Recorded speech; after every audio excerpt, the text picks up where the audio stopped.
вақте мардум дар даврони шӯравӣ зиндагӣ мекарданд, ҳеҷ касе дар бораи он фикр намекард ки барои саломатии худ аз куҷо маблағ пайдо кунад. Тавобат барои ҳама дастрас ва ройгон буд. имрӯза барои саломатӣ маблағ кам ҷудо карда мешавад. мардум барои тӯй, барои мошин пул ҷамъ мекунанд. бисёриҳо то ҳол ба тавобат ва ҷарроҳии ройгон умед доранд, аммо давлат танҳо ба шахсони имтиёздор кӯмак мекунад ки ва чиро воқеан аз тиби тоҷик ба таври ройгон гирифтан мумкин аст, кадом хидматҳо ройгонанд ва кадомҳо ройгон нестанд. дар Тоҷикистон кадом амалиятҳо ройгон анҷом дода мешаванд, ба кӣ ва дар кадом асос? посухи ин суолҳоро мо мавриди баррасӣ қарор медиҳем.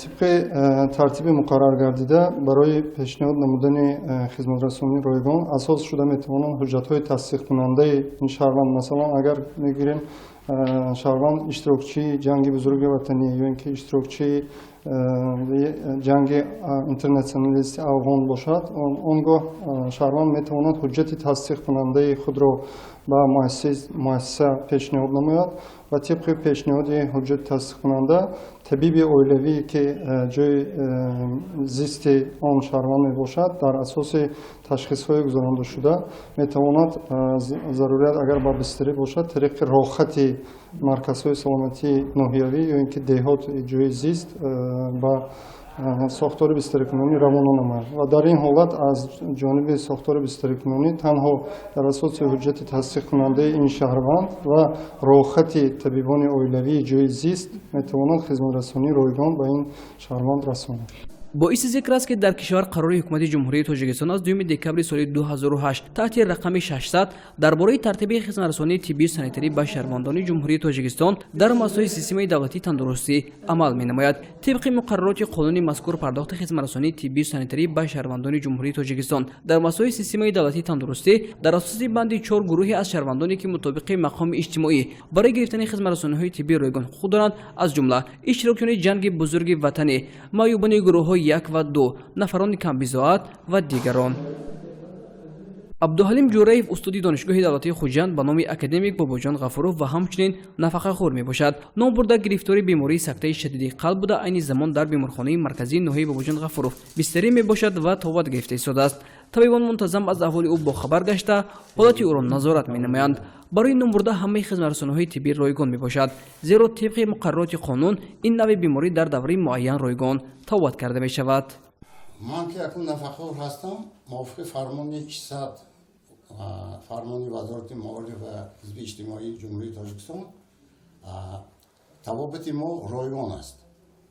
бо баробари ин ҳамин дору дармонҳое ки мо мегирем ба мо ройгон дастрас карда мешавад. мо аз ин миннатдор.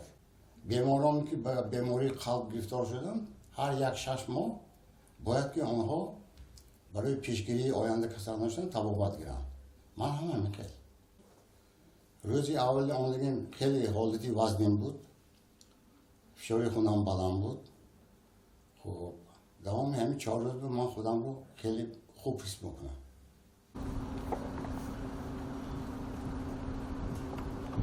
ба монанди номбурда давоми соли 2020 дар беморхонаи марказии ноҳияи бобоҷон ғафуров 2294 нафар ба таври ройгон аз хизматрасониҳои тиббӣ истифода бурдаанд. маблағи умумии ин хизматрасониҳо 1 миллион 35710 сомониро ташкил медиҳад. бояд гуфт ки нафароне ки тибқи муқаррарот имтиёз доранд ба онҳо хизматрасониҳои тиббӣ ройгон расонида мешавад. ҳамчунин гурӯҳе аз беморҳо низ ройгон тавобат карда мешаванд.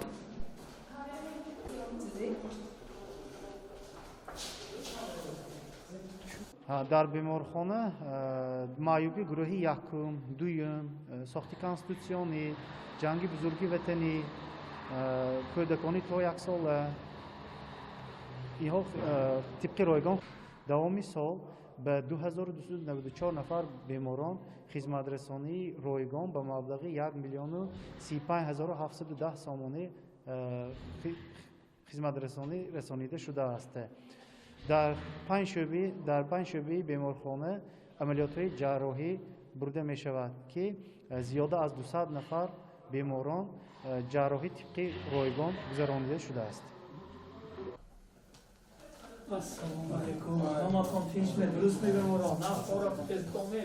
беморхонаи ноҳияи бобоҷон ғафуров серсоҳа мебошад. дар беморхона 19 шӯъба фаъолият мебарад. 104 нафар духтур ва 346 нафар ҳамшираҳо ба аҳолӣ хизмат расонӣ мекунанд. ба иттилои масъулини 12 шӯъбаи беморхона аз рӯи қарори 600 фаъолият мебарад. дар айни ҳол дар шӯъбаи мо агар 32 нафар бемор табобат гирифта истода бошанд, 9 нафари онҳо беморон ройгон табобат гирифта истоданд, 4 нафари онҳо бо сактаи миокард, 5 нафари онҳо бо майёби гурӯҳи дуи табобат гирифта истоданд ки онҳо ҳама таҳлилҳо, доруҳо ҳамаш ройгон, тариқи ройгон дастрас карда мешавад барои беморон, онҳо ройгон табобат гирифта ба хонашон мераванд. дар асоси қарори 600-и ҷумҳурии Тоҷикистон ройгон табобат беморони махсус ҳастанд ки ройгон табобат мегиранд. Беморони мо, беморони сактаи миокард ҳам дар 14 рӯзи аввал ройгон табобат гирифта меранд, ё маҳибони гурӯҳи 2, маҳибони гурӯҳи 1, ё иштирокчиёни ҷанги бузурги ватанӣ, иштирокчиёни ҷанги Афғонистон, ҷанги сохтори конститутсионӣ, иштирокчиёни барқароркунии Чернобил ё табобат мегиранд, ё беморон ҳастанд ки барои мо табобат мегиранд дар шӯъбаи мо, беморони камбизоат табобат мегиранд. ҳар солина дар шӯъбаи мо як миқдори муайян беморони камбизоат ҳам табобат мегиранд. агар як шумораша гӯем, агар ҳамин соли 2020 ба қариб 200 нафар бемор дар шӯъбаи мо ройгон табобат гирифта. беморхонаи шаҳрии шаҳри Бӯстон аз 15 шӯъба иборат буда, он на танҳо ба аҳолии шаҳр, балки ба бошандагони дигар шаҳру ноҳияи вилоят низ хизмат мерасонад. Давоми соли 2020 дар беморхона тибқи қарори 651 нафар беморон бистарӣ карда шуданд. маблағи умумии хизматрасониҳои 144223.8 сомониро ташкил медиҳад. соли 2020 шӯъбаи ҷарроҳӣ беморхонаи шаҳри Бӯстон аз моҳи март то инҷониб дар қарори 600 фаъолияти кори худро мунтазам гирифта мерад. соли гузашта 4 нафар шахсҳои имтиёзнок дар шӯъбаи ҷарроҳӣ аз тарафи қарори 600 пурра ройгон амалиёти ҷарроҳӣ гузаронида шуд. 4 нафаре ки амалиёти ҷарроҳӣ гузаронида шудааст бо ташхисҳои гуногун. ҳар 4 нафаре ки амалиёт гузашту табобат пурра гирифта шудану бо шифоёбӣ ба хона ҷавоб дода шуд, бо рохатҳои мақомоти иҷроии ҳокимияти шаҳри Бӯстон ки дар рӯйхати камбизоат мистанд омада муроҷиат карда буданд ба шӯъбаи қабули беморхона, бо рохати кӯмаки аввалини тиббии санитарӣ бистарӣ шуд ва амалиёти ҷарроҳӣ гузаронида шуда бо шифоёбӣ ба хона ҷавоб дода шудааст. дар доираи хизматрасониҳои ройгон ки муқаррароти онро қарори 600 муайян сохтааст, ҳамчунин амалиётҳои ҷарроҳӣ низ сурат мегирад. бояд гуфт ки арзиши ҷарроҳиҳои қалб, чашм, шикаста банди ва бемории саратон нисбати дигар ҷарроҳиҳо гаронтар мебошад. онҳо табиб нестанд, аммо ҳаёти бисёриҳоро наҷот медиҳанд. гурӯҳи ихтиёрони ҳадияи меҳр одамони касбу кор ва синну соли гуногунро шафқат ва хоҳиши кӯмак ба ниёзмандон дар ҳолатҳои душвори зиндагӣ ба ҳам мепайвандад. сокинони ниёзманди вилояти Соғд ба гурӯҳи хайрия муроҷиат мекунанд. бо ҷамъоварии хӯрок ва пул ихтиёрони ҳадияи меҳр кӯмаки худро мерасонанд. ихтиёриён тавассути ҷамъоварӣ маблағ барои тавобат ва ҷарроҳӣ ба гирифторони бемориҳои дил ва саратон низ кӯмак мерасонанд. асосан инҳо фарзандони оилаҳое ҳастанд ки эҳтиёҷманд мебошанд. кӯмаки молиявӣ аз 1 рӯз то 1 моҳ ҷамъоварӣ карда мешавад. тамоми маблағ ба беморхона баҳри бистарӣ ва ҷарроҳии кӯдакон сарф мегардад.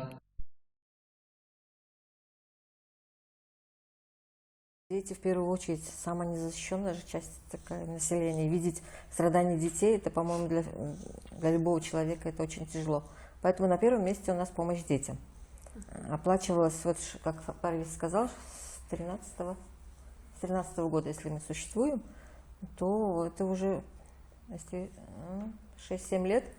В течение этих лет более 10 детей получили такую конкретную помощь в виде операций, оплата химиотерапии, онкобольные. Поэтому, мне кажется, дети наше будущее, и они, в первую очередь, наверное, детям нужно это все видеть, боль. Я сейчас говорю, даже мне страдания этих детишек. Вот буквально последняя наша операция, которую мы помогли, 1,5 года ребенку, уже проблемы с сердцем. И, слава богу, его прооперировали, он живет, вторая жизнь у него. подарили вторую жизнь этому ребенку. И будем надеяться, что у него будет все хорошо в будущем, и он будет расти на радость родителям его. Пост сделали порог сердца для малыша с Мачинского района. Через 10-15 минут мне позвонил один наш очень добрый человек, который всегда помогает в наших акциях. Позвонил, говорит: Парзиджон, говорит, я после вашей публикации, говорит, говорит, я помогу этому малышу, говорит, пожалуйста, удалите пост. Я, конечно, не удалил, но сразу пост благодарности написал, что сбор закрыт. Спасибо одному хорошему человеку, который оплатил всю сумму операции.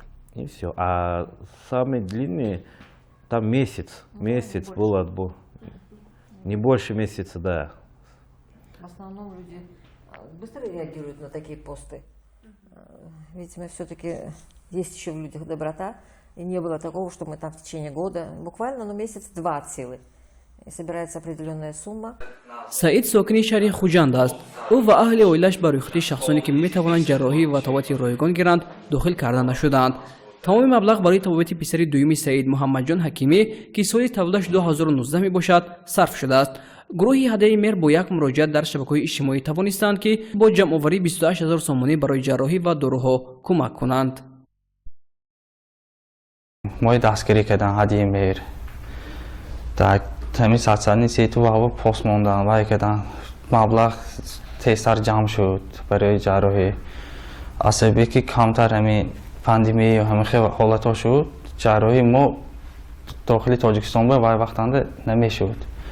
парвизако Россия гавознон кардаги будан ҳамин ҳадияи мер Россия гавознон кардаги будан тайёр будан барои рафтану. вақте ки мо уже тайёрӣ ба рафтани ҳамин шаҳри Москва будем ки сачам фарзандам камтар приступ додилаш. мо зиёда 18 то 21 рӯза дар беморхонаи ҳамин кӯдакона детски больница яъне реанимациониш бифуромад. 5 рӯз дар ҳолати кома буд, несостояние яъне худашанда набуд. ҳамао гузашт, иншоаллоҳ бо далтӣ мегузарад. фарзакои ино намондамане то охира дастгирӣ кардан ҳамин ҳадияи мер яъне. ман ҳамошоми миннатдории худамро баён мекунам аз номи худам, аз номи аҳли оилам. боиси зикр аст ки ҳамасола дар ҳудуди вилояти сол 4000 амалиёти ҷарроҳӣ гузаронида мешавад. арзиши бархи амалиётҳои ҷарроҳӣ то 40 000 сомониро дар бар мегирад. давоми соли 2020 дар қаламарви вилоят 137988 нафар шахсони имтиёздор аз хизматрасониҳои ройгон ба маблағи 1 200,194 сомонӣ истифода бурданд. хароҷотҳо бештар ба бахши кӯдакони то 1 сола, маъюбони гурӯҳҳои 1 ва 2, аъзои оилаҳои камбизоат ва яккаву танҳо ва дигарон мебошад. агар 10 сол қабл сокинон барои ҷарроҳӣ ба кишварҳои хориҷӣ мерафтанд, айни замон бошад имкони гузарондани ин гуна амалиётҳо дар ҳудуди кишвар ва вилоят мавҷуд аст. имрӯзҳо дар шароити бозаргонӣ хизматрасониҳои тиббӣ наметавонад пурра ройгон бошад, зеро он қисматҳои гуногун ба монанди мутахассисон, дастгоҳу таҷҳизот ва дигар лавозимотро фарогир аст ки ҳама ин маблағгузориро тақозо мекунад.